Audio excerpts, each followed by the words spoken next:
Today is Friday, August 28th, and it's a great day to be a sports fan because you're here listening to the number one podcast in all of Potomac, Maryland. I'm your host, Jack Feldman, alongside my co-hosts, Sammy Crimson and Ori Yachin. You guys can follow us on Instagram and TikTok at chatter_cheapseatspod. Leave a voicemail at 202-743-1767.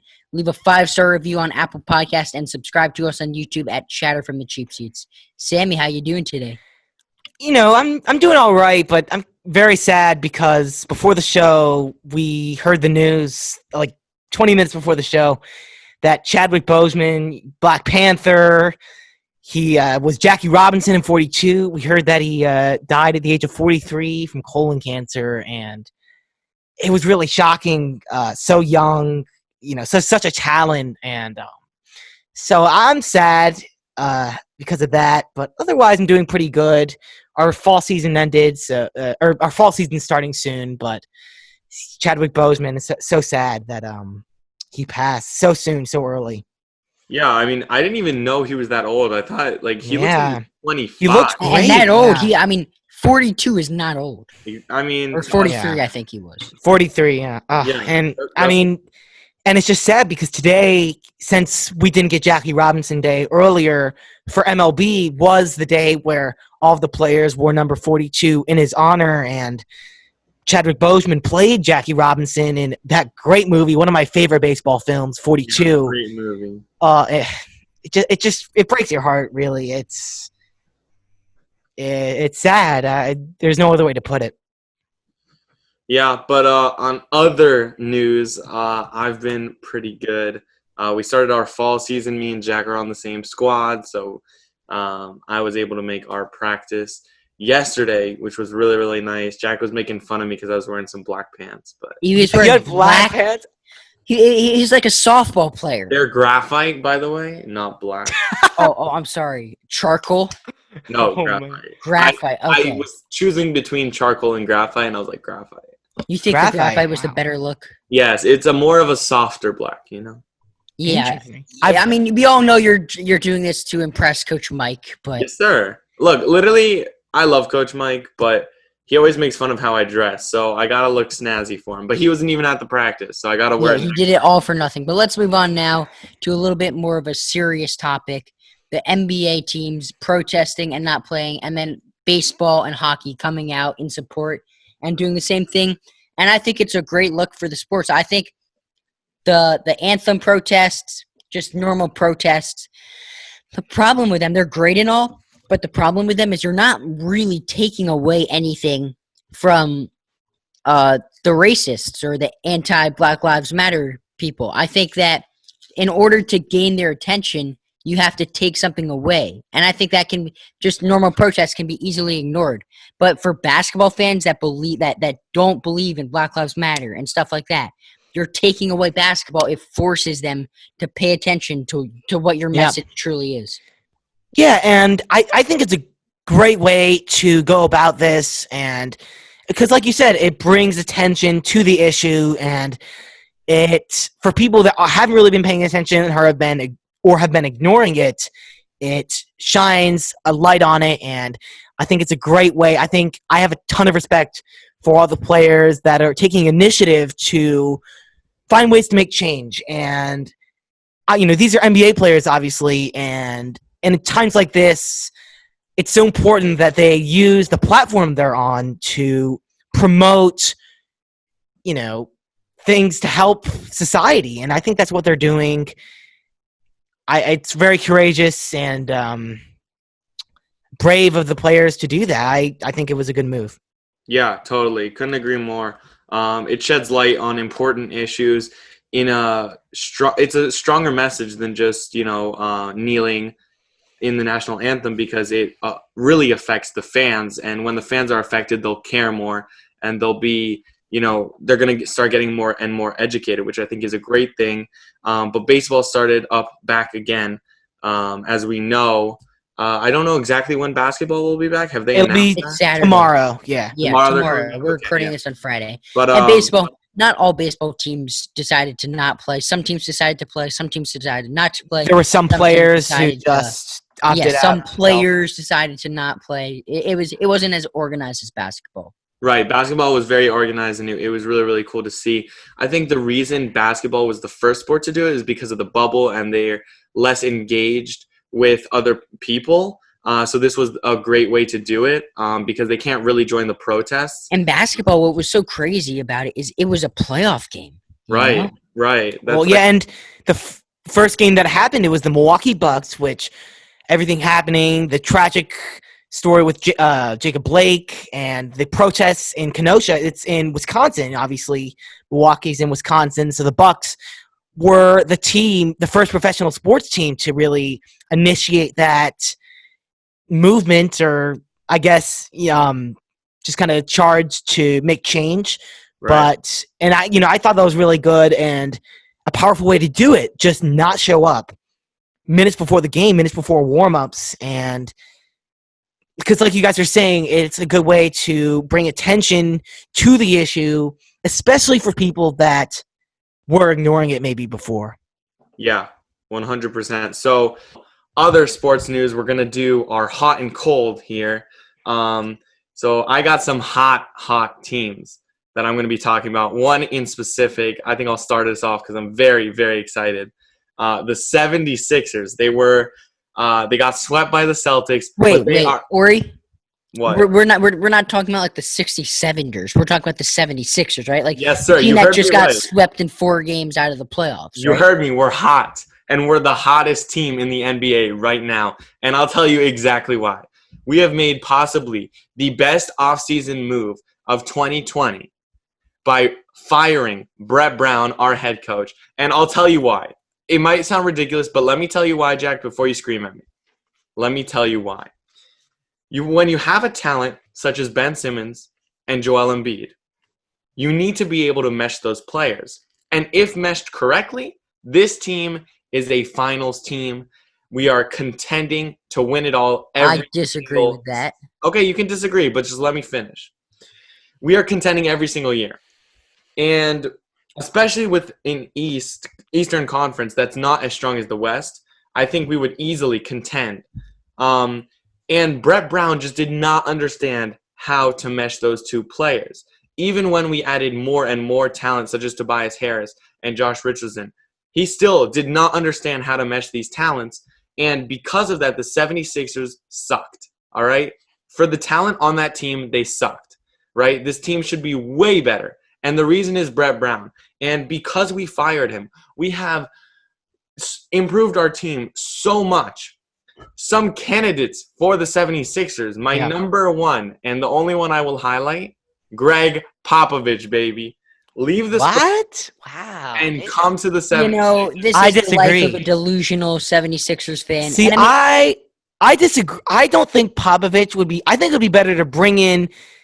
Now that Popovich is great, but I was I thinking. don't really think he'll leave though. no, I don't think so. Yeah. But I mean, if there I- is a chance of getting Popovich, I think you have to take it. But I also think that it wasn't really like a big deal to fire Brett Brown. I Yes, think it just was. let me finish. Let me finish. Okay. I think it was just kind of like an expected thing. Like at the end of the season, yeah, he was going to get fired. I don't think it puts them at hot. I think it makes them in a situation as a team that just got swept out of the playoffs, fired their head coach, is looking for a head coach, not in a great situation. Ben Simmons injured another year. Joel Embiid cannot put the team on his back. I really don't think the 76ers are in as good a spot as you think they are. Well, it depends on who they hire, because for all we know, they could just go out and hire someone just as bad. Some guys have been being talked about. Popovich, I guess. I hadn't heard that. I don't think he's being talked about seriously. I think Ori's just throwing that out there. Tyronn Lue, I think, is an Lue. interesting candidate That for would be sure. a nice pick. I think Jay Wright is my favorite pick from Villanova Ooh, that's because interesting. he's a Philly guy. He's in the area. The fans already like him. And he's had so much. He's won multiple national championships with the Villanova Wildcats. And he's had such a successful program. There's obviously something he's doing right. And I think it would be nice to see the 76ers bring that in. Because like Ori was saying, the problem was not the talent. They had the talent. They're one of the more talented teams out there. But do they, It just other was than not Ben meshing. Simmons, but do they, I mean, you got Ben Simmons. He's obviously, when healthy, a really good player. However, it is a question mark whether he can stay on the court. Joel Embiid, same story. He's a great player. Can he stay healthy? And then outside of that, you got Tobias Harris. I mean, Al that's Horford. That's three players. Josh Al Horford, Richardson. I wouldn't. I Al don't think that Horford's they can good, man. compete Al with Horford's good, and Josh Richardson is very good. But You cannot Josh overlook Richardson him. is You not. can't do that. I don't think that they have the talent because they Yes, they really do. only have two stars. That's No, You they can't have compete. they have three. I don't They think have Tobias three. Harris is a star. They have 3. You're wrong. I don't think he's a star. I think he can. Yeah. I do not see a way where they can compete with the Bucks or the Raptors or the Celtics. I don't think they're that talented even when at full strength. I really disagree with you. I disagree 100%. Well, and I'll let Ori take most of this. He's the 76ers fan, but Tobias Harris is a star. 19.6 points per game, 3.2 and 2 assists. He is But 47 from the field. Does that match up with like the Celtics' big three of Jason Tatum, Kemba Walker, and Gordon Hayward? It Not doesn't. quite. No, it I mean, doesn't. No, it doesn't. The Celtics are like the most talented. Like, I mean, Does that match up? it's hard to with- compare. I think they're a Does that top match 5 up talent. with the Raptors' big Yes. three with Kyle Lowry, Fred VanVleet, and Pascal Siakam? It more than I don't matches know. it. Yep. And, more than matches but they it. also have Better. Marcus It's Saul. better. I don't think it's better. Yes. I don't. I Match don't up think those so. players, Fred VanVleet and Ben Simmons. Right? I think that, but the thing is, I would take Fred VanVleet. He's shown like he can stay healthy. We don't know that about Ben Simmons. Fred VanVleet is a very good player. But I mean, he hasn't been like a star. Yeah, he's Like not you better than can't. Ben Simmons. He's been a role player most of his career, and I mean, if we're comparing the Raptors to the 76ers, which I guess what we're doing here, it really comes down to coaching, and that's why this is such an Exactly. important move because we're talking about last week how the Raptors have had that coaching, and that's why they've been so successful. If the 76ers can grab someone that can bring success to this team, because they have the talent, I think they have even more talent than the Raptors. Mhm. They will be just as successful or more successful than the Raptors. I agree with Horry. Maybe the or- Raptors. Maybe the Raptors, but not. I don't think they can compete with the Bucks or the Celtics. They can compete with the Bucks. Because I think the Bucks are better than the Celtics.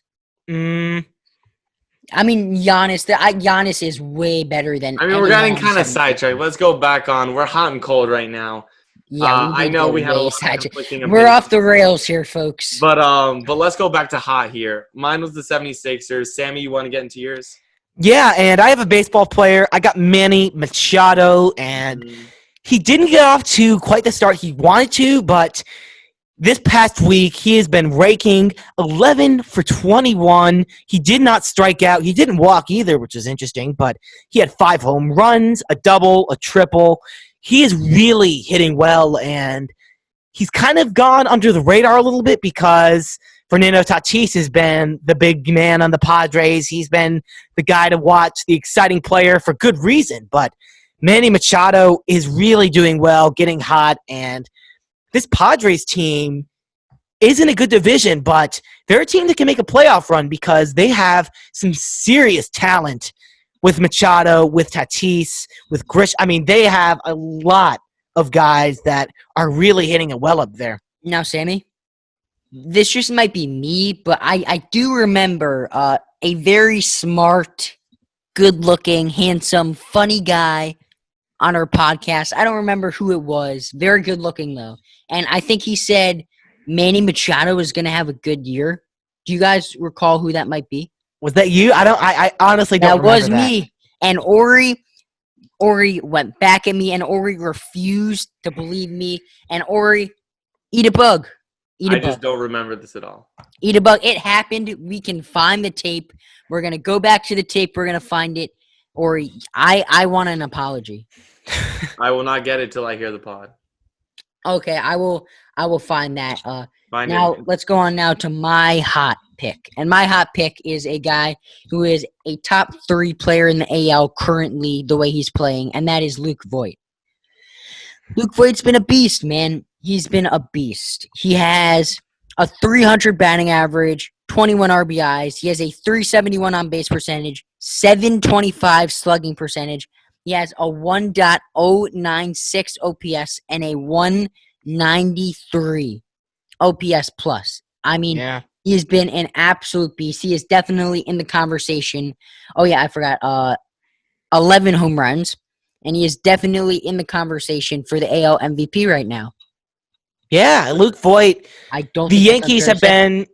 been a team that's been hit brutally hard by injuries, and Luke Voit has really been one of the only ones picking up the slack. He's been right up there where I think Judge and Stanton would have been. Maybe not quite, but I mean, you said he's leading the league in OPS. That's no small feat. That shows he's raking and is doing his best to help a currently struggling Yankees team.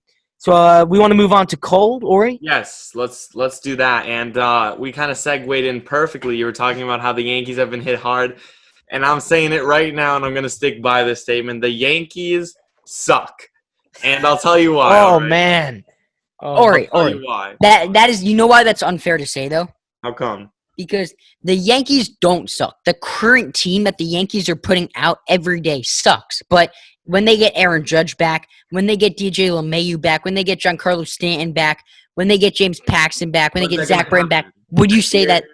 No, I mean, trust me, I pay way closer attention to the injury timetables than you do. They're all going to be healthy for the playoffs. Would you still say that the Yankees suck when all those guys come back healthy for playoff time? Okay, listen, I'm going to back up my statement here. So, basically, I mean, it's not unfair to say that this team right now sucks.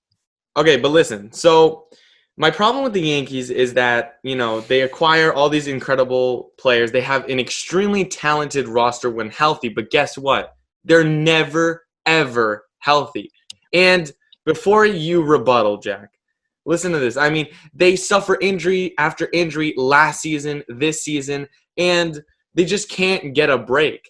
I don't know what it is because they overhauled their training staff, so it's not bad. Is it bad luck? Is it because they spend a lot of money so they don't deserve to win? I think it's that. Man.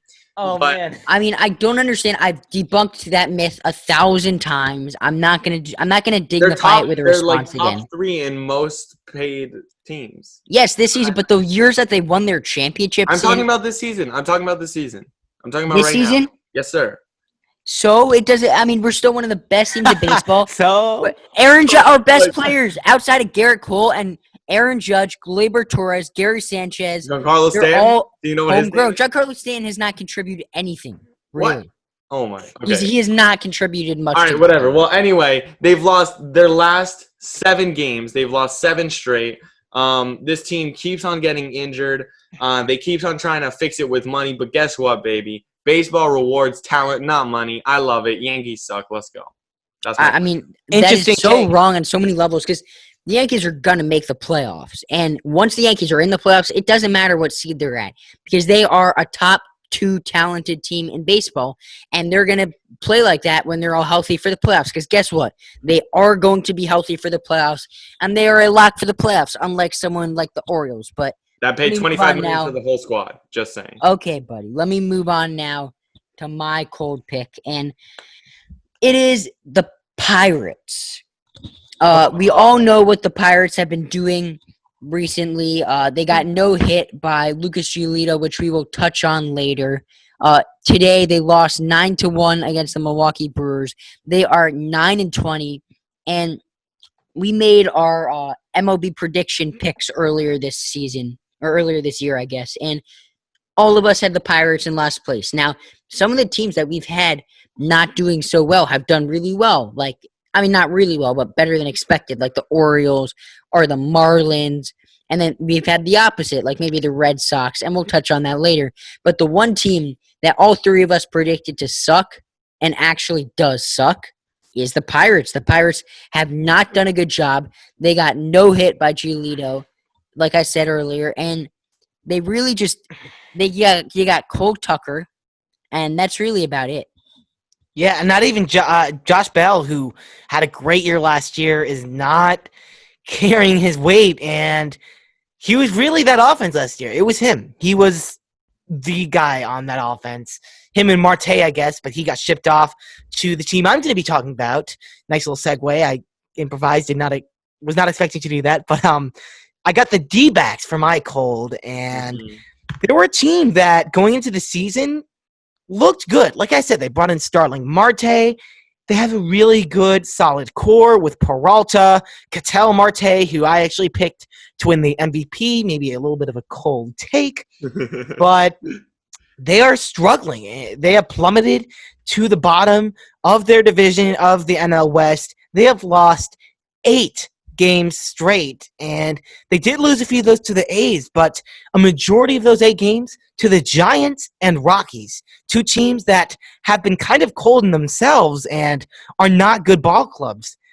The Diamondbacks are just struggling, and when you look at the numbers, one thing I really point my finger at is they're last in home runs. They don't have power, and for a team that has hit for pretty good power in the past, you got to wonder if this is regression or if this is just a little bit of a cold stretch.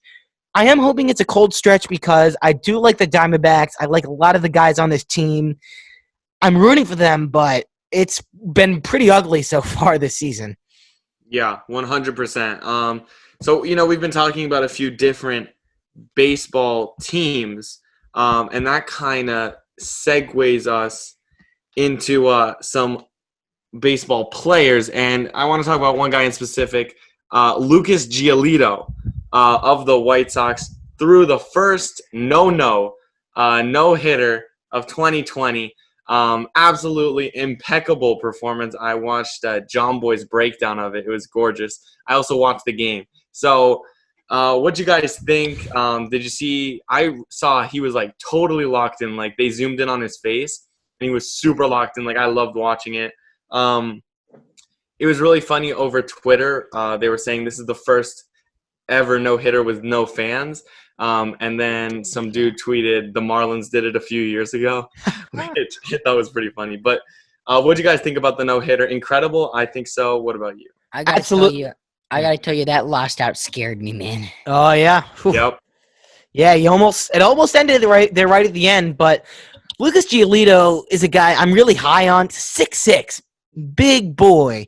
And he was one of the most highly touted prospects pitching-wise in the Nationals organization for a reason. And he struggled in the first part of his career, but past few years he's been resurrecting his career. And his first career no-hitter, I would not be surprised if we see more. Oh, no, I was just going to say, you said resurrecting his career. How old is he? Not resurrecting, I guess. Yeah, he's starting he's 26, starting his career. Yeah, starting is good stretch. My claim to fame, I am known, if there's a big prospect coming up and he is debuting, make sure I'm at that game because I am known to work out. If I'm at a debut. Oh, were you at Giolito's? Stud. I was at Giolito's debut. I was at Trey Turner's debut. I was at what's his name? Gleyber Torres. I was at his debut. I mean, I've been at so many debuts, and it took me a little while to work my magic with Giolito, but I eventually got there. True. I think I'm kind of looking this up right now. I may have seen Aaron Judge's first home run ever because I was at an Orioles-Yankees game. No, because it was at Yankee Stadium. Okay, but it was 2017 and 2016, excuse me, and I saw one of his first home runs because I remember he was this prospect and I didn't really know too much about him. And now that I think about it, I don't know if I was at his debut. I might have been. I know I was at the series of his first game. I think I might have been at his debut because I remember I got a baseball signed by Aaron Judge. But then I was an idiot, and I also got it signed by some backup utility player for the Yankees at the time who I can't remember his name. So it was Mark Teixeira, Aaron Judge, Joe Girardi. Not Mark Teixeira. I think it was Joe Girardi, Aaron Judge, and like this backup utility guy. And I'm like, damn, if I only had Aaron Judge, that could have been worth a lot of money one day. So now we're going to talk about a little bit of basketball. You like that, or you like a little bit of hoops talk? I do like some hoops talk. We talked about it a little bit earlier, but yeah, let's get into some more. So Celtics sweep 76ers. Sixers begin search for new coach. We're not really going to touch up on this because we did talk about it earlier. Raptors sweep the Nets. Now, I don't know about you guys. I mean, this was kind of a foregone conclusion. Maybe the Raptors give the Nets a pity game, but with Kevin Durant, Kyrie Irving, Spencer Dinwiddie, DeAndre Jordan out, Karis LeVert was a big bright spot for them, but they really had no chance going into the season or series. And if you're a Nets fan, you were just kind of happy to be there. Yeah, it's kind of like a participation award. Like, good job. You made the playoffs with basically your whole core of your team out. Something when they're in that healthy, water they're really going to helped be easily one of the top teams in the Eastern Conference, and for sure a championship contender with KD and Kyrie. It's going to be That's another scary. team, Ori. I'd take KD, Kyrie, and Karis LeVert over the 76ers big three. Yeah, I don't think that's arguable at all. I think that's like, if you don't think that, like I don't know what to tell you. I mean, the 76ers big three is good. I think there are a few teams that are better. KD's better than Joel Embiid. Kyrie's better than Ben Simmons, and Karis LeVert is it's kind of a wash. Tobias is, but I think, KD better is than so LeVert. much better than Joel Embiid. Yeah, and I think that Kyrie is a lot better than Ben Simmons. Like, it's not close. Yeah, I think that's a fair statement, but I mean, they have a really good front. They have a really good big three. Yeah, but I mean, that wasn't even our own. We had 3 Eastern Conference sweeps because we had the Heat sweeping the Pacers. That was a bit of a surprise. Yeah, well, as a 4-5 matchup, the Heat being the 5 seed, I don't think we really saw this coming. And the Heat are asserting themselves as one of the strong teams in the Eastern Conference. Jimmy Butler played really well. Hero coming off the bench played great. The Heat are a solid team. Bam Adebayo, one of my favorite young players in the league. They are really thriving right now, and it's going to be the Bucks or the Magic. Probably the Bucks. They're up 3-1.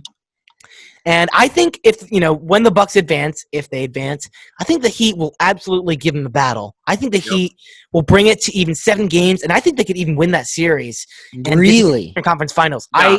I think defensively, they're a good team. Jimmy Butler knows how to defend. Bam Adebayo is one of the best young defenders in the league.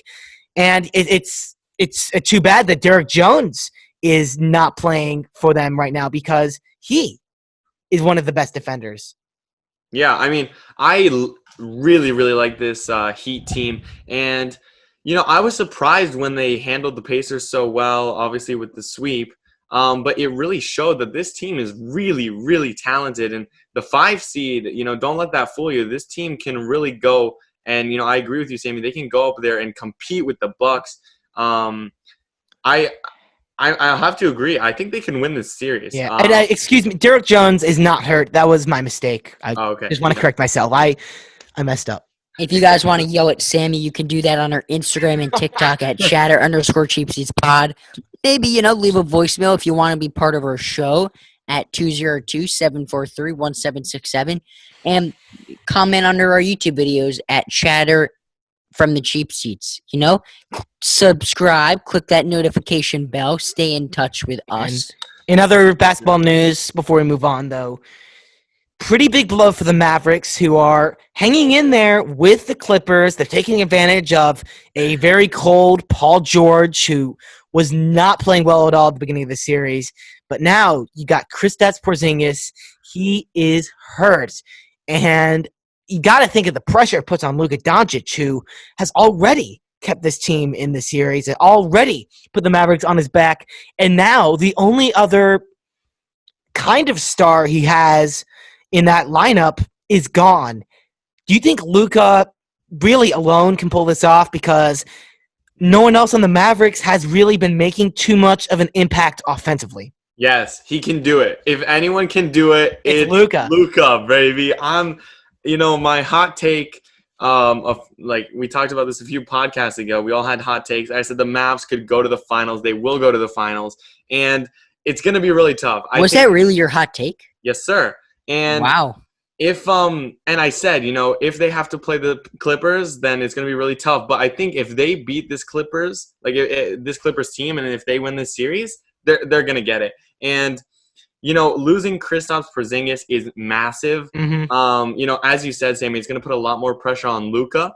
But guess what, man? He's one of the best players in this league, and he can really go out there and carry this team like LeBron did with the Cavs. Yeah. I really believe it, man. And now I don't want to, I said there's no other talent, which Luka is definitely the only star, but there have been some other guys contributing in their game. I think it was 4-win.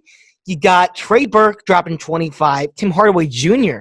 dropping 21, and Tim Hardaway Jr. has been very good, and Luka's definitely going to have to do a lot, rebounding especially, because that is where they take a huge hit without Kristaps, but I think he does have help, and if he's going to be – I think Luka is in a position where he can make plays and potentially lead the Mavericks to win this series. If Paul George is on his game, though, it's going to be – it is going to – The problem that I have – because we saw what happened when he was on his game previously in Game 5.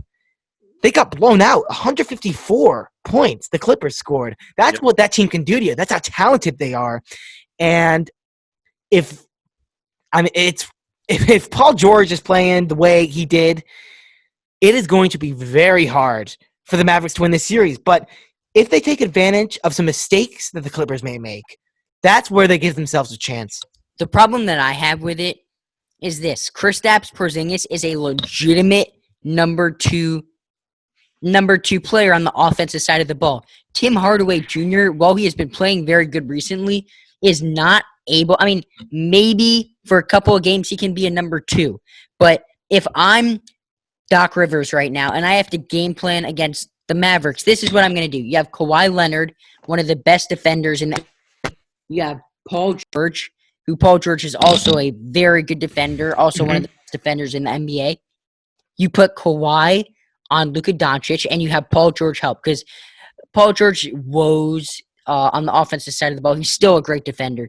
And I think if you double team Luka Doncic with those two guys and you make your number one, if you just take him out of the game, which I don't think, you can double team a guy no matter how good they are. You can shut a guy down. It makes it very easy for other options to exist. But if you go into the game saying, this guy will not beat me, Tim Hardaway Jr., if Tim Hardaway Jr. scores 30 points or goes off and the Mavs win that way, so be it. But Luka Doncic is not winning this game for the Mavericks. Easier said than done. It's easier. Yes, but Paul George and Kawhi Leonard are just as talented defensive players as Luka Doncic is on the offensive. Kawhi Leonard is a top 5 defender in the He is, but Luka Doncic is one of the... Doncic is a top 5 NBA offense player. But so I think but I think that if you take away Luka Doncic, which I think, but that's you're not like they've been trying. You don't think they're not? But they haven't. They haven't been trying. They haven't really. I'm talking all out double team, because look, Kristaps can be a number 1. He can be a number 1 option from the offensive side of the ball. I don't think outside of Luka Doncic now that the Mavs have anyone that can really keep them in the game other than Luka Doncic. And if you just go, I'm talking about double team all the time, Luka Doncic, I think it's going to be hard for the Mavs to win the series. Luka Doncic is not easy to guard. He is one of the most special talents I have seen in a long, long time. It's not as simple as just double teaming him, because he also has great vision. He's going to create plays for other guys. When he's double teamed, he's going to find a way to create plays for somebody else. And it's easier said than done. I think the Clippers are defensively capable to stop this team, but they've been trying to stop Luka. Of course, that's been their number 1 priority, because they know even with Kristaps in the lineup, if they can stop Luka Doncic, they can win this series. And when they did that, he dropped 43 the other day. Right. Totally. He is a beast. I understand Jack's point, Oh, yeah, for sure. I understand it. But I think, this team has enough outside talent to the point where you just can't leave a man open. I don't think you could 100% double team Luka. And I think you could. But I mean, that's where we differ, and that's your opinion, and that's my opinion. Right, but I think that's also, okay. to the point of saying, like, let's stop Luka, I have to agree with Sammy here. They've been trying to do that, and they've been failing. I mean, it's not – the one thing you do when you're against a team like the Mavs is you're like, let's stop their best player. And their best player is Luka by far. So you're like, let's stop this guy. Let's not let him beat us, and we'll win. Well, guess what? It's way, way easier said than done, and That's it because he has just hasn't been done. He's helping him out, and that's why I think he's such a key part of that team. But maybe it's a hot take. Maybe it's a cold take. We had some hot takes and cold takes earlier with our MLB season predictions. So let's move on to that. Sammy, want to take us away? Yeah, so a month ago, right before the MLB season, we kind of started gearing up for the season. We did our predictions. We posted them on our Instagram, chatter_cheapseatspod. And yeah, so we're going to now, roughly halfway through the season, we're going to revisit those predictions and see how we did. So what we did is we looked at the projected amount of wins based on winning percentage right now for all the MLB teams. So let's say you played 30 games and you won 20. You'd be on pace to win 40 games in a 60-game season. Not a math pod, but it's not too tricky. So we did all that math and we figured out who was closest to who. And it turned out it was pretty close. Jack and I both had 12 correct picks, or closest picks, and Ori had 11. So we're very close, and we're going to be keeping an eye on this at the end, or all the way till the end of the season, and we're going to revisit it. But I want to just... Can I just do a quick Jack Stump Twitter take here? Sure. This is not an official segment on our show today, but I'm just going to insert it here. Sammy had the Marlins winning 11 games. I just want to throw that out there. I'm not gonna make an extended comment about it. I'm just gonna say Sammy had the Marlins winning 11 games. Oof. That's it. That's the tweet. Do what you want with it. Yeah, I mean, well, we all had some mishaps. One thing I did get right, the White Sox. I said that they were going to be in second place. I said they're going to be a great team, and currently they're on pace. Let me just check. They're on pace to win 37 games, which is even more than I had them winning. They've been such a good team and honestly one of the hottest teams in baseball. They've been using the long ball to their advantage. They know how to hit. Some wrongs. All of us, I think, can say that we were too high on the Reds. And They've been playing a little better as of late, but in the grand scheme of things, they're 3 games under 500 with 17 losses. Ori had them with 43 wins. Which means if that is to come true, if Ori's prediction is to come true, 43 wins for the Reds, they're going to have to win the rest of their games. They're going to have to go on a 29-game winning streak, which could happen. I mean, we're not going to rule that out, but very unlikely. We all messed up on the Reds. I mean, we all did. I had them at 39 wins, I think. We all had them in first place, and they're currently in third. We drank Sammy's Kool-Aid. Sammy was like, "Oh, the Reds are going to be so good. Castellanos, Mike Moustakas, Sonny Gray, Trevor Bauer." And the thing that's really concerning about the Reds, it's not like their pitching has been bad. It's the fact that their best players, from a starting pitching standpoint, have pitched very well. Sonny Gray, unbelievable. Trevor Bauer, unbelievable, but they're still not winning games. I would almost feel more comfortable if I were a Reds fan if those two guys weren't playing well, because then you could say, oh, well, once Trevor Bauer and Sonny Gray figure it out, which they will because they're two of the best pitchers in baseball, then we're going to be unstoppable. But now if you're a Reds fan, you're thinking, well, my two best pitchers are pitching really well, and we're still losing games. Why? Well, and it's offensively, too. It's a little concerning because there are guys stepping up and you're still not winning games. Jesse Winker, for example, he is playing MVP caliber baseball right now. He had a home run and a double against the Cubs tonight. He's just raking right now. Castellanos is playing well. Suarez is playing well. And they're still not finding ways to win games. It's either a matter of they're going to turn it around and start winning some games sooner than later, or they're just, even when everything's going right, not as good of a team as we think they are. But I'll tell you, I'm just going to name a couple of stupid predictions that a couple of us made. So one that I made was I had I had the Mets going 35-25. I was low on the Mets in the first place. That was knew not a it. smart move. I had the Reds going 37-23. Also not a smart move. And I had the Nats winning the NL East going 39-21. Also not a smart move. Now The let's Nats move have on been. to Ori's predictions. Ori's had the Reds going 43-17, like we said. That might be worse than Sammy's 11 wins for the Marlins. He had the Yankees winning 44 games, which I think if the Yankees stayed healthy, wasn't out of the question. But I think that you got to factor in their injuries a little bit to Oh yeah. what they're doing.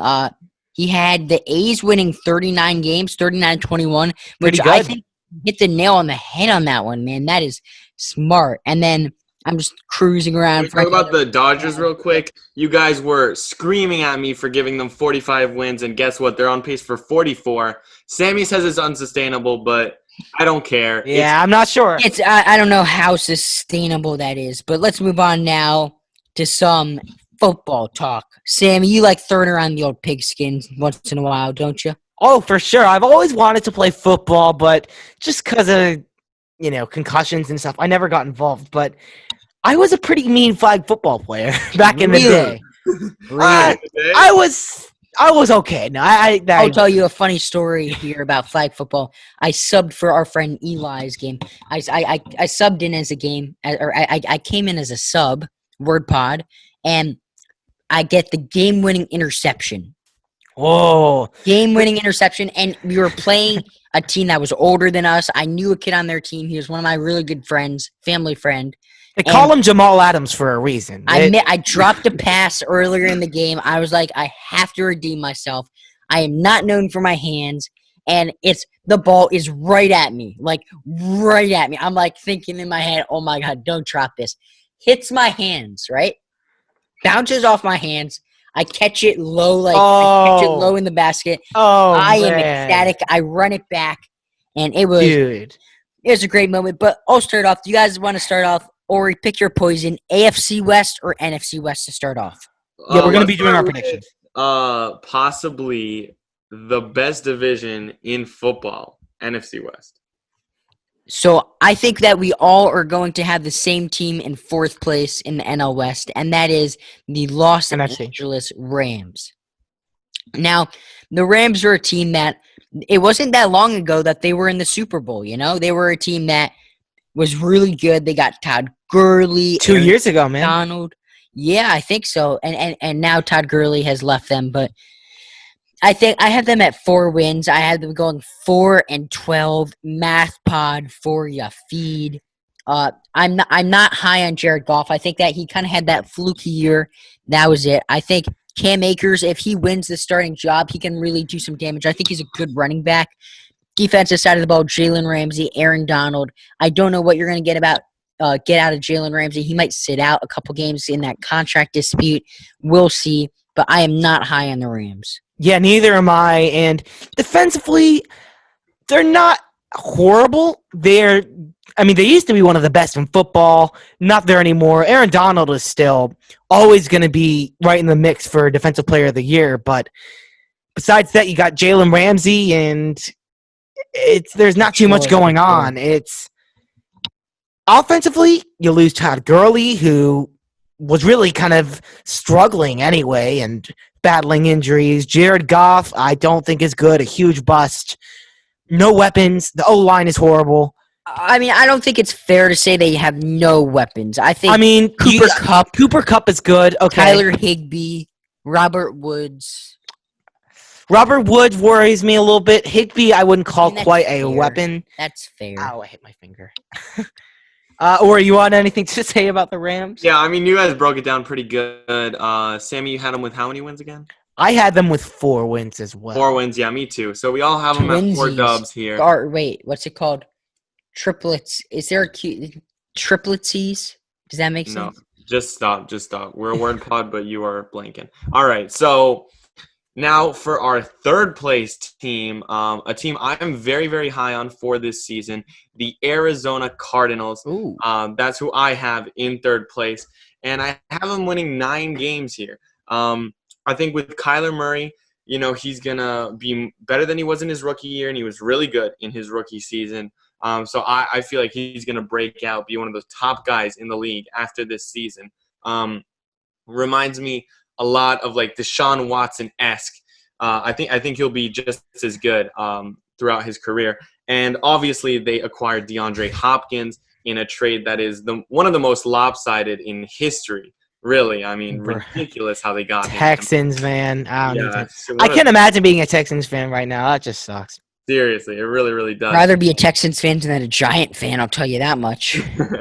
Yeah, I mean, I guess. But anyway, so I think that connection between Kyler Murray and DeAndre Hopkins will really, really help this offense.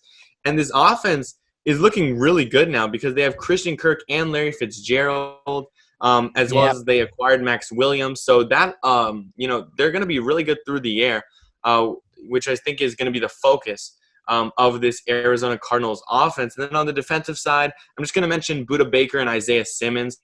Isaiah Simmons, they obviously acquired through the draft. He was one of the blue chip prospects, so that means he's basically guaranteed to ball out. And it's obvious because he's so good. I loved him as a player, really wanted him. I wanted the Ravens to trade up, but it didn't work out. So I'm really excited with this Cardinals team. I have them at 9 wins. What did you guys think about them? I have them with 7 wins, and I think they are a team moving in the right direction very fast. They're not quite there yet, and defensively is where my worries are. Chandler Jones, don't get me wrong, is something else, out of this world, really, really good. But besides that, they're pretty average defensively, and I think their offensive attack, their air attack is going to be top 10. But Kenyon Drake isn't really good enough to sustain a great running game. I disagree with that. Okay. I think that Kenyon Drake was held back in Miami. I think he's going to have a big year. Really? Interesting. I do. Okay. Hot take. I mean, that's how big? That's interesting. I think that he's going to have 1,000-yard season. Really? See, I just don't think so. The O-line isn't good enough. The O-line is just not that good. I mean, on this, it's 21st in football, according to PFF. And, I mean, I think he'll improve, but I just don't think it's not going to be 1,000 yards. I mean, we saw what he did. If he can stay healthy, we saw what he did at the end of last season when he got traded. I think that they have a top-notch offense. I think if Kyler Murray can avoid a sophomore slump, I think that they're going to do really well. Should I just give my prediction now? Yeah. Yep. So I have them going 9-7. I think that their defense is a little worrisome, but I think that their offense is good enough to kind of outweigh the concerns with the defense, and the defense isn't bad. You still got guys like what's his name? Sammy, you mentioned him earlier. Chandler Jones? Yeah, Chandler Jones. It's not that bad, but I'm going to move on now to my second place team, which I have in second place in the division, the Seahawks. I have the Seahawks going. Oh. You disagree with that, Sammy? Yeah, but I mean, I think it could really go either way. But this is one of the closest divisional battles we have seen and we will see this year. But I'll let you go first. I had the Seahawks going 12-4. Now, yeah, I mean, the Seahawks are a fantastic team, and I'm not going to say that they're going to go 13-3 because I think 13-3 really means something. And I think that if you're 13-3, you're a great team. And I think the Seahawks are a really good team. But I mean, I don't give out the 13-3 label to just anyone, you know. Fair. As I'm about to give it to the 49ers, but obviously you know about their offense: Russell Wilson, DK Metcalf, Greg Olsen, Chris Carson, Tyler Lockett, Philip Dorsett. But the addition of Jamal Adams is really going to make a big difference in their secondary. Now you got guys like Jamal Adams, Quentin Dunbar. I mean, they're not quite at the Legion of Boom status that they were when they had guys like Cam Chancellor and Richard Sherman, but they're not slacking either. Bobby Wagner, another really good piece. And I think that they're going to be able to go 12-4, and I would not be shocked if they did win the division.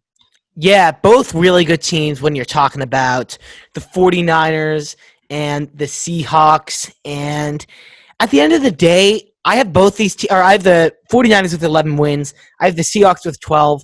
think at the end of the day, it comes down to leadership, and I love Kyle Shanahan. I think he is offensively one of the most gifted and smart coaches in the league, but Pete Carroll has the experience, the grittiness, along with Russell Wilson, probably the best QB just as a leader and one of the most talented, of course, in the league.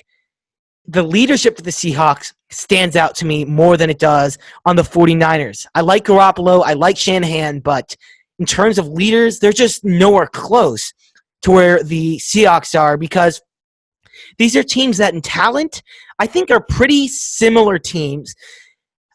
You know, in terms of talent level, they're going to scheme differently, obviously. I think the 49ers will see heavily more on the run side, whereas the Seahawks will probably go with a more of a pass-heavy offense, but they're two very talented teams. That's what I'm trying to say. I just think the extra leadership is what helps you win football games and make runs in the playoffs, and that's what the Seahawks had. Now, the Jamal Adams trade, which Jack was talking about, just makes a huge impact because, like I've talked about numerous times on the show, that was where they were weak. The secondary was weak, and they addressed that need. They got the best possible person they could have gotten in the secondary, Jamal Adams. Really good move. The only concern I have with the Seahawks is their O-line. Really, really bad. I think they'll be able to be fine because Russell Wilson survived with that horrible O-line and was almost the MVP. If their O-line is worse, which is very possible, it could be very hard for them to do anything on the ground. And yes, they're going to be a pass-heavy offense, but if you don't have any run game, it's hard to get a pass game in. And that's my issue with the Seahawks. I still think they're a great team. They're the first-place team. Love the 49ers as well, but I'll let Ori go. Who do you have in first? Yeah, so I have them tied record-wise, and I have the San Francisco 49ers actually winning the division. And I have them both at 13-3. I think these are both really, really good teams. I have them with a lot of wins. Let me explain. Sammy mentions a great point with the Seahawks, and that's the weak O-line. Mm-hmm. And I think that is not going to be that big of a deal, and I'll tell you why. Yeah. And it's because of one man, Chris Carson. You know, he is such a good running back that it allows for, that offensive line. You know, it doesn't need to be all that good because you have the threat of the run, and obviously with Russell Wilson, you always have the threat of the pass. Of course, yeah. Obviously, you would like that offensive line to be better, and if it was, this Seahawks offense would be one of the best, if not the best, in the league. So I have them both at 13-3. The 49ers edge them out slightly by winning the division. I think it's just the defense for the 49ers. I believe both of these teams are extremely talented, but the 49ers just have the better defense. They have an elite defense. And yes, the Seahawks beat them when it comes to offense, but I don't think it's going to be that big of a deal. You know, Garoppolo is going to be a good player, especially with George Kittle out there as his main offensive threat. And then Raheem Mostert, that running game, I really believe in it. So that's my predictions when it comes to that side. Yeah, and like I said, with the Seahawks and Niners, it's going to be close. Last year, the division could have gone either way. It was that Week 17 matchup that was a thriller, the Sunday night game, and it's going to be like that again. Every year with these two teams. It's one of the best rivalries in football. Is. I think it's one of the most underrated ones because these are two teams that are constantly at the top of their division, at the top of the league, battling it out. I got to love it. But, yeah, let's move on to the AFC West. I'll start us off, I guess, with fourth place. And this is honestly one of the worst teams in football, in my opinion. And that is I want to say Oakland, but it is now the Las Vegas Raiders, their first team in the new city, or first year in the new city, excuse me. And their big bright spot is Josh Jacobs. I love him, one of the up-and-coming running backs in the league. I wanted him in fantasy, but I lost out on that. Sadly, I missed my chance. Oh, you got him? Okay. Yeah, but Josh Jacobs, phenomenal player. And he's going to be all this offense has to offer. Derek Carr, not good. I'm not counting on him to do anything special. He's overpaid. We've all already acknowledged that. They don't have many weapons. I'd say their best weapon at this point is probably Hunter Renfrow. I mean, which I like him, but he shouldn't be your number one wide receiver in any offense. Maybe also Darren Waller. That's fair. Henry Ruggs too. Yeah, I mean, but whatever way you slice it. Jason Witten's still playing? Oh my God. But yeah, for the Raiders, whatever way you slice it, it's not good enough offensively, and defensively, it's really bad. Definitely the worst in this division. One of the worst in this league. It's going to be rough sledding for the Raiders this year. I have them with 3 wins, 3-13. Yeah, me too. I also have them with 3 wins. You summed it up really well, Sammy. So I think I'm going to just leave it at that for me, at least. I also have them with 3 wins here, going 3-13. Jack, do you agree with us here on the record? I had them going 3-13 also, so it's deja vu all over again.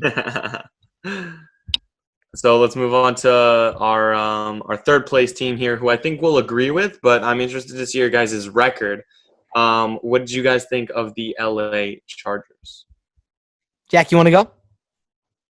Yeah, sure. So the thing that's so interesting about the LA Chargers is now I already can predict that Ori is not going to have them at a high spot just for the sole fact that he does not like Justin Herbert. But I hate him. I mean, yeah, they do have some good pieces. They have some good weapons on offense, such as Keenan Allen. Mike Williams is hurt. I'm pretty sure he might be ready for the beginning of the season. I'm not sure. It says that he's set to miss 2 to 4 weeks with a shoulder injury. Mm-hmm. It really depends. I mean, Austin Eckler, Joey Bosa on the defensive side, Chris Harris Jr., Derwin James, Melvin Ingram. Good defense. But yeah, I mean, their defense is great, and they made some really good additions. It really comes down to, is Justin Herbert going to be legit? I don't know. I had them going 5-11. Yeah, I have them 5-11 too in third place, and Justin Herbert. I agree with Ori. I don't think he's going to be that good.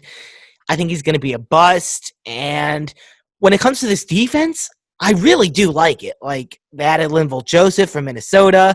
They add Chris Harris from division rival the Broncos. But unlike some of the other teams with great defenses, like the Steelers and the Bears, which you talked about, this offense is not good enough to hold up that defense. Like, the Bears' offense is not good by any means, but I think it will be good enough to win the Bears' ball games. The Steelers' offense will be good enough to win the Steelers' ball games. I can't say the same thing about the Chargers. Austin Eckler, he's a good dual threat, but I don't think he's a great running back one. I think he was good behind Melvin Gordon, but as a running back one, I don't really like it. I don't love it. I honestly don't. And Keenan Allen's obviously a beast, but Mike Williams could be hurt. Now, I have to get a little bit of info here. Do you think Austin Eckler is a good pickup in fantasy? I think in fantasy it's worth it just because he's a dual threat. He catches a lot of passes in PPR. He's my running back 2. I have in my 8-person league, I have Josh Jacobs, Austin Eckler, Michael Thomas, DeAndre Hopkins, half PPR. Half PPR? Yeah, that's pretty good. That's pretty good. Yeah, I'm excited about that. Yeah, but you have any – I guess you have words on the Chargers? Yeah, so the main reason I'm low, I mean, I have the same record you guys do at 5-11, and it's only because of this defense. Because, I hate Justin Herbert. Like, I don't hate him like as a person. And I just want to. Can I just say one thing before you start your? Yeah, go ahead. I just want to say I apologize. We've gone off the rails twice, but that's what makes this show so good. You never know where it's going to go. We're talking about vacations. Next thing you know, we're talking about NCAA 2K13. You never know where this conversation is going to go. And if you have any ideas for our conversations in the future, you can DM us on Instagram and TikTok at chatter_cheapseatspod or leave a voicemail 202-743-1767. or follow us or subscribe to us on YouTube at Chatter from the Cheap Seats. All right, I'll from there. Good little plug right there. So, as I was saying, I hate Justin Herbert. Not as a human, he's probably a cool guy. I don't really know. I hate him as a prospect, as a player. I think he's gonna be a major bust. He's gonna maybe have like a incredible debut. Like maybe he plays incredibly well, and then it's just gonna be nothingness. They're not gonna have an offense. They have some receivers, but you need a quarterback to be able to throw to those receivers. And by receivers, I mean Keenan Allen, basically. Yeah. He's Hunter Henry. Those two, I think, are the biggest Hunter Henry, you can't forget about.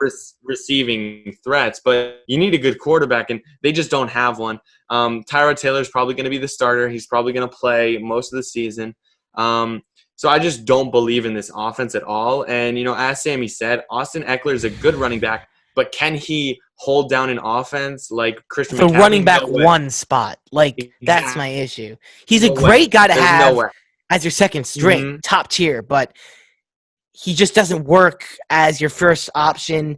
And moving on to second place now, we all, I'm guessing, have the Broncos, but I'm with 10 wins, and I feel especially high on the Broncos for a few reasons. I'm going to start with Drew Lock and the fact that I think he can really turn into a franchise quarterback for the Broncos. He has shown that he can make good decisions. He's talented. We've known that, but he is growing fast. In those 5 games he started at the end of the year, we could see him make adjustments from week to week. We could see him change little things and change his approach to things. And that's why his last 2 games, he played really well and got the Broncos 2 wins to end the year. He's going to be even better because he's had a whole offseason to mentally and physically prepare. And the weapons he has to work with are honestly incredibly underrated. Cortland Sutton, Noah Fant, who is an absolute monster. He's going to have a breakout year. I mean, last year was great, but this year is going to be even better for him. Jerry Jeudy, who I think can be nice as a rookie to throw in there at the wide receiver 2 slot. Really good weapons and a quarterback that is fast improving. And this defense is good enough to keep them in ball games.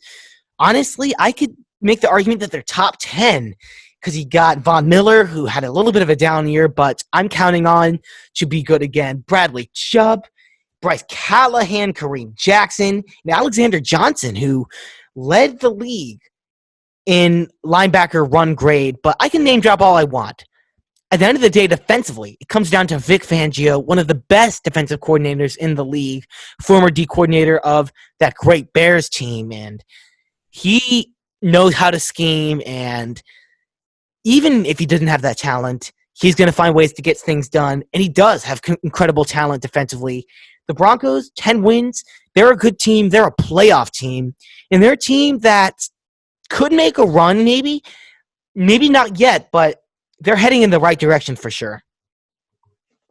Sammy, Totally. I love you, and you always find a way to work the Bears into every conversation. I do. I mean, Vic Fangio. I wish the Bears were able to keep on. Bears. Bears. Did you watch the Peyton Place documentary, or it was just one episode with him and the 2 Bear super fans? What are their names again? Who? Not Walter Payton. Peyton Manning. Yeah. Yeah, that was funny. Yeah, that was funny. Or let's hear your second place prediction. Yeah, okay. So I also have the Broncos here. I have them winning 9 games, and I also really like this team. I think the development of Drew Lock, as Sammy said, was really, really beautiful to see last season, and I think he's going to really chuck it out there. He's going to be a slinger. He's going to throw the ball with Melvin Gordon out there running. I think it's going to really open up the passing game. I'm really excited for this Broncos team, and they're going to do really well. They're not good enough to win this division, obviously, because the City Chiefs are in the division. But, hey, a few years down the road, this team can be very, very scary. And that, kind of leads us into our first place team here, which we all agree on, Kansas City Chiefs. Defending Super Bowl champ. I have them. Yeah, exactly. So I have them with 12 wins. 12-4. They're an incredible team, very, very talented. They have a tough schedule, which is why I have them with 4 losses. But when you have Patty Mahomes, you're going to do well. Yeah. This team offensively is just really ridiculous. It's a juggernaut. It's seriously such a juggernaut. You have so many weapons through the air. I guess your weak spot's running back, but Clyde Edwards-Helaire is a pretty good guy. Out there. He could be a breakout. You have Darrell Williams. Right. So I really like this team. You know, they made that defense much better last season. That defense balled out. So I see no reason to be scared if you're a Kansas City Chiefs fan. They're going to be great. They're going to make a playoff run. Super Bowl contenders. I really like them. Sammy, what do you think? Yeah, they're always next 10 years with that Mahomes contract. They are going to be in the conversation for the Super Bowl. That's a fact. And I want to talk about this defense a little bit. And Tyrann Mathieu. I mean, this guy gets a lot of credit, but maybe not enough. He can shut down QBs instantly. It's really hard to produce against him if you're a quarterback, if you're an offense. He alone makes that defense really, really good. And there are also a lot of other nice pieces. But Mathieu, just you watch him play. He has great reads on the ball, a great hitter. He's fun to watch. He's amazing. Yeah, for sure. This team is something else. And they had, what's his name, Damian Williams last season, and they just upgrade from him with Clyde Edwards-Helaire, who is going to be a really good running back, I think. But I have the Broncos. I'll start off with the Broncos as my second place team because I haven't done them yet. Oh, yeah. I have the Broncos winning 8 games. I have them going 8-8. And then the Chiefs, I have the Chiefs going 13-3.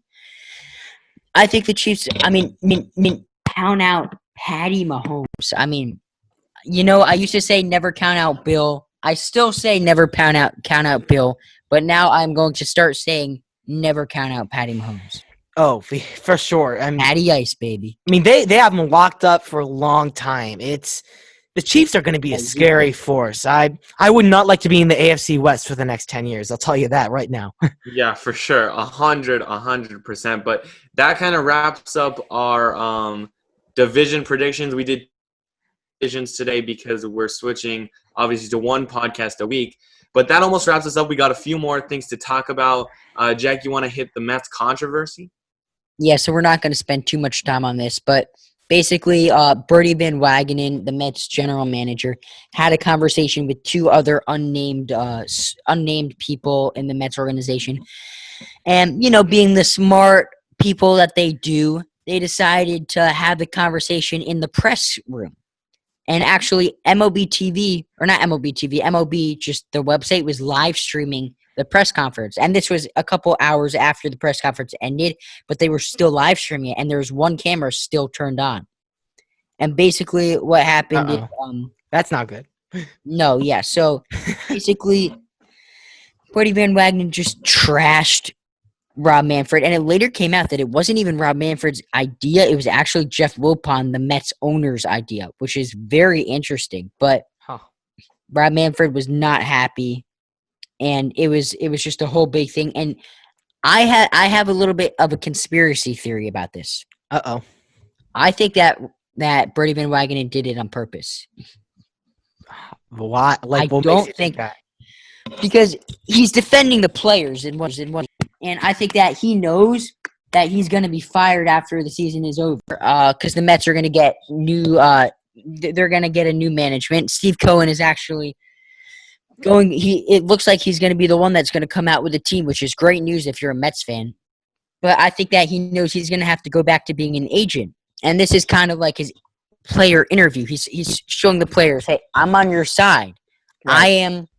I'm with you guys. You know, I'm defending you. So when I become an agent, keep that in mind. Don't forget it, you know? Yeah. I kind of like that. Interesting.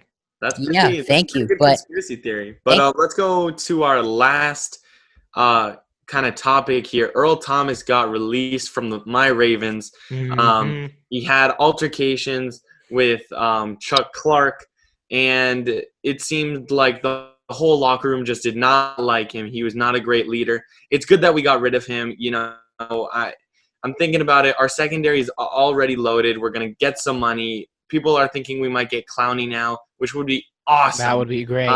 So, obviously it's not a great situation because Earl Thomas is an incredibly talented player, but tend to look on the bright side. This Ravens team and organization know what they're doing. So it's a smart move because you don't want a bad apple in the locker room, especially a team built on a lot of trust. You know what I'm saying? Yeah. So yeah, that's. It's definitely a big blow for the Ravens. I mean, there's no replacing a talent like Earl Thomas. It's a shame that happened because it puts you into a situation where you feel like you have to act on it. And of course, I agree, but it's a shame for the team because he's very talented. I still think that defense will be locked down, especially if they could get Clowney. Whew. It's definitely a scary group, a scary team. Ravens and Chiefs in the AFC. Just before we go. Yes, sir. Incredible. Jack, I think Ori's going to say the Ravens, but Jack, who's the better team, Ravens or Chiefs? Chiefs. I think that as of now, if I had to pick a team to go make a deep playoff run, I trust Patrick Mahomes in the playoffs. As of now, I don't trust Lamar Jackson in the playoffs, and that's what it comes down to. Simple as that. The one thing that it kind of gives you a little bit of a check in football, stars are different. Other than quarterbacks, Earl Thomas is one of the best defensive players in the NFL, and I think it's kind of who do you think would be like an equivalent of Earl Thomas talent-wise as like an MLB player? An MLB player? Like talent equivalent, like I would say like Bryce Harper. Like someone of that stature, also, I'm thinking basketball, like even like a Kawhi Leonard. Yeah, a Kawhi Leonard. Could you imagine the Clippers cutting? But he doesn't have the impact of a Kawhi Leonard. Right. Yeah, no, I realize that, but still, like I understand that for locker room purposes, it needed to be done, but it's just kind of like shocking a little bit how one day he's a top 3 defensive player on the team, the next day you cut him, you don't even try to trade him. And I'm not saying that they didn't make the right move. I'm just saying it's kind of just like, it's a little eye-awakening. It's a little bit eye-opening. Eye-opening, yeah. Yeah, for sure. I mean, we'll see how it all plays out. We'll see if any team pick him up. We already know that some teams have already said that they do not want him. So it'll be interesting to see where he ends up if he does end up on a team. Yeah, we'll keep you guys updated with that. Yeah, and that's it for us today. So if you guys want to keep in touch with us, you can do that at chatter_cheapseatspod on TikTok, Instagram, 202-743-1767, or click the link, the call button on our Instagram bio. You guys can leave a 5-star rating and review on Apple Podcasts. Please, please, please do that. It really helps us out. And finally, subscribe, Chatter from the Cheap Seats on YouTube. Sammy, any last words? And before you say it, I got you covered. Fun episode, as always. Very fun with you guys on in the cheap seats, chattering from the cheap seats. I don't know, but yeah, fun one. That joke did not land. It didn't. I am not a comedian. Maybe someday, but I love comedy though. But anyway, yeah, fun one as always. Like talking about some AFC and NFC West, like talking about some playoff basketball, which we'll be seeing again tomorrow. And, it's too bad we only get to do these once a week now, but school's starting next week, so it's gonna be tough, but we love doing this for you guys. I have right. weeks this summer. Yeah, we got me and Ori in public school, got starting virtually. Yeah, I'm the lucky one. I'm looking forward to it, I guess. I mean, yeah, it'll be nice. Do. It'll be nice to go back to school and just because it's been a little bit boring the last couple of weeks of summer. Now, I'm having a blast with no school. I don't know. Yeah, Ori. Any last words? And before you say it, I got you covered for sure. Because I have noticed you have been saying that a couple times an episode. I do that quite a lot. Yeah, good episode. Thank you guys so much for listening. I think that we should do a little bit of like a short 2-minute montage of Sammy just saying fun episode. I feel like we have so many of those. Yo, that would be so good. That would be good. We probably do have a lot of those. We have 29 of them because this is our 29th. I've done it every single one. But you say multiple times per That's outro, true. So. Yeah, you'll say fun episode 3 times in I love it though. I love it. So that'll be hilarious. Thank Thank you guys so much for listening. Jack, send us off. Yeah, so this is going to be it for us, folks.